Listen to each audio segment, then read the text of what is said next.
No one would argue that business class makes all the difference on a long-haul flight. But what about short-haul, and especially famous Euro business? Short-haul intra-Europe flights on single-aisle aircrafts. Is it really worth its price? I'm planning to try several European carriers and find the answer for myself. My first try, ITA Airways, a flag carrier of Italy.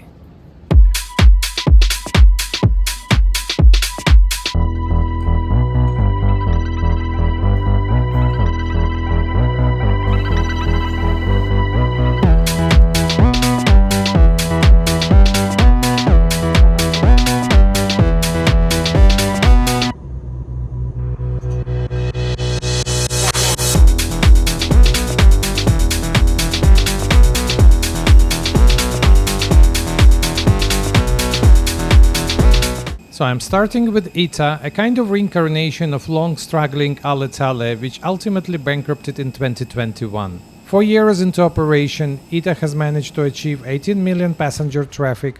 They operate all Airbus fleet of 99 aircrafts and serve 56 destinations.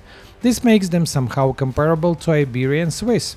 In 2025, Lufthansa acquired a stake in ITA, which also triggered ITA to step away from SkyTeam and move to Star Alliance. ITA Airways, a sky full of Italy. My today's flight is Brussels to Milan Linate on ITA's Airbus A320 Neo. It's as Euro business as it gets, a short 700-kilometer, 1.5-hour flight. ITA is flying from Brussels Airport, city's main airport very close to the center, while most of discounters use further away Brussels-Charleroi. Brussels is dubbed as capital of Europe, but for sure is not an aviation capital. There is not too much transit traffic here. As a result, it's nice, relaxed and relatively quiet mid-size airport. To make sure you don't forget you're in Belgium, chocolates and beer are all over the airport as iconic symbols of the country. I don't have too much time before my flight, otherwise a glass of love would be exactly how to spend the time here. But I still want to check out the lounge. Airport is not too hard to navigate and it's not that big, so it takes me no more than 5 minutes to locate the lounge. I confidently go to Star Alliance Lounge only to find out that ITA passengers are still serviced in SkyTeam Lounge. However, they should be switching soon. It's not a good sign as Star Alliance is likely to be better. It's a home lounge of Brussels Airlines. After a bit of back and forth, I'm in the lounge. Its main feature, massive panoramic windows with a great view of runway and taxiways. Otherwise, it's quite a generic lounge. You often get those in Europe and Schengen terminals. Somehow, the airline's attitude is often that if you have a short flight, then there is no reason to spend too much effort on a plush lounge. This is exactly the case with the lounge ITA is using. It got a standard set of food and drinks, but really nothing to talk about. I have a coffee and head out. It's already a boarding time. The boarding area seems to be well organized, but somehow rather by accident than by design. ITA is not doing boarding by zones, rather everyone at once. There is also nothing like a separate lane for business class. You just need to come forward, which always makes me feel a little uncomfortable, like you're jumping a queue. We are boarding by bus, everyone is together. Your main business class privilege seems to be to step first on a bus and just stand there for longer. I don't really mind, but it doesn't look like someone was thinking too much on how to create business class experience, which should justify why you pay more. It's a short ride and we are about to board.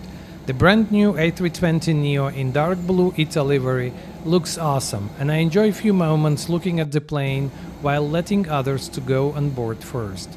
It's a beautiful plane, though a little voice inside the head tells me that the plane would look exactly the same if I had an economy ticket. Let's check out the cabin now.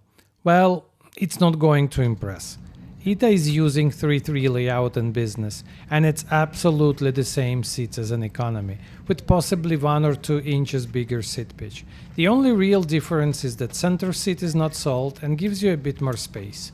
All it takes to convert economy to business is that they count how many business seats they sold, crew moves the curtain, and here we go, the economy becomes business. It's a standard practice in Europe these days, but this doesn't help not to feel cheated. I was somehow hoping that on those brand new Airbus 320 Neo they may have dedicated business seats, but tough luck. I'm checking the leg space and it looks great. For the economy seat, it is. There is nothing like a pre-flight service, just a bottle of water handed out by the crew. The boarding itself is quite efficient though, and we are ready to depart quickly. As we are taxiing through the airport, I'm trying to check if there is any in-flight entertainment streaming service or in-seat power supply, which I heard should be there. But I'm not able to find any. At least it's not visible in any reasonably reachable place, and I'm not in the mood to crawl under the seat and search there. I wonder if this is one of the planes originally planned for Russian S-7 and then repossessed and given to other customers after Russian invasion to Ukraine. Maybe this is why some features advertised by ITA are missing.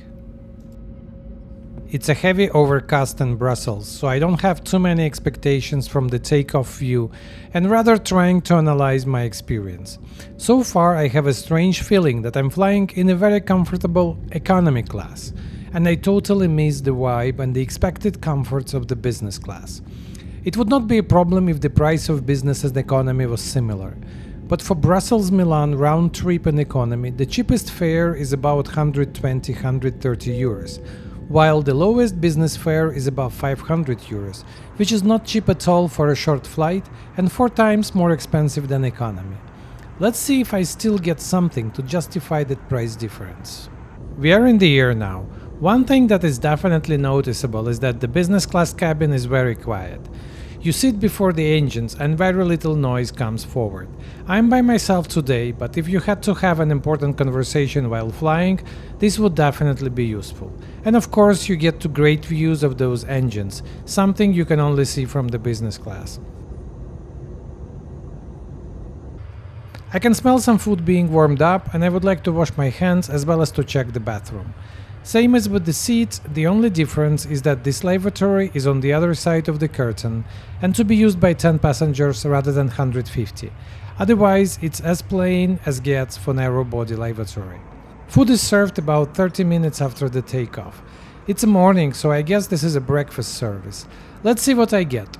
It's an Actimel yogurt drink, 2 different pastries, one is croissant, or it would be called brioche in Italy, and the other one is a kind of cheese and ham melt. There is also some small fruit salad from preserves. I also get a soft drink and a cup of black tea. Everything looks, smells and most importantly tastes actually very good, except for the tea. This brownish liquid has very little to do with the real tea. I guess it's a rookie mistake to ask for a tea on an Italian airline. After the breakfast, I'm trying once again to connect to that streaming entertainment system, but no luck again. Not sure it exists at all on this aircraft. That means that for another 40 minutes my main entertainment in this business class will be the views outside the window. And the Alps scenery courageously takes that challenge to keep me amused and entertained. The view of crossing the Alps from Switzerland to Italy is really breathtaking. Next time I should load Google Maps and try to identify somewhere there Mont Blanc and Matterhorn. Just need to be sure to sit on the right side of the plane. There is still landing, disembarkation and luggage collection in front of us, but somehow the picture of my experience is already shaping up. Let's see what I liked.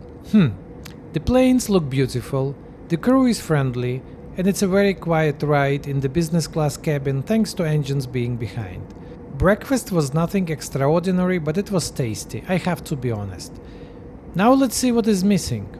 On the ground experience was mediocre. The lounge was just average. There was nothing to facilitate business class passengers during the boarding.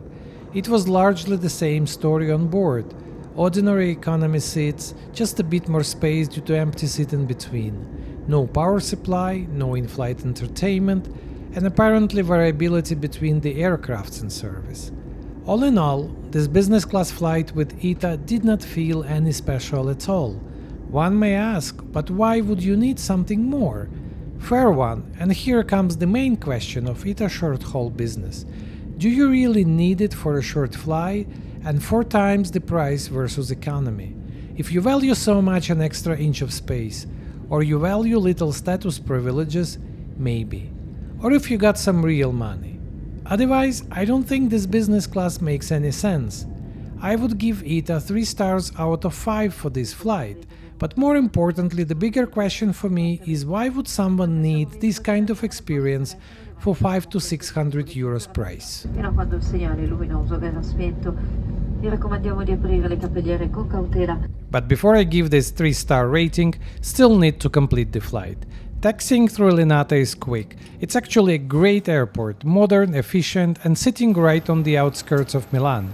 You can grab a metro and for €2 in 20 minutes be in the city center. We have an outside parking position, so I get another chance to look at this beautiful blue livery and once again to think that the view would be the same whether you have business or economy ticket. Disembarkation is a bit slow and there is no separate bus for business class again, but I don't mind as I have a chance to look around. Now it's only to pick up the luggage, and here ITA pleasantly surprises. The bag comes almost immediately and hardly 15 minutes after the landing. Well, still 3 out of 5 for ITA for this flight, and let's see if other Euro business flights will turn out any different.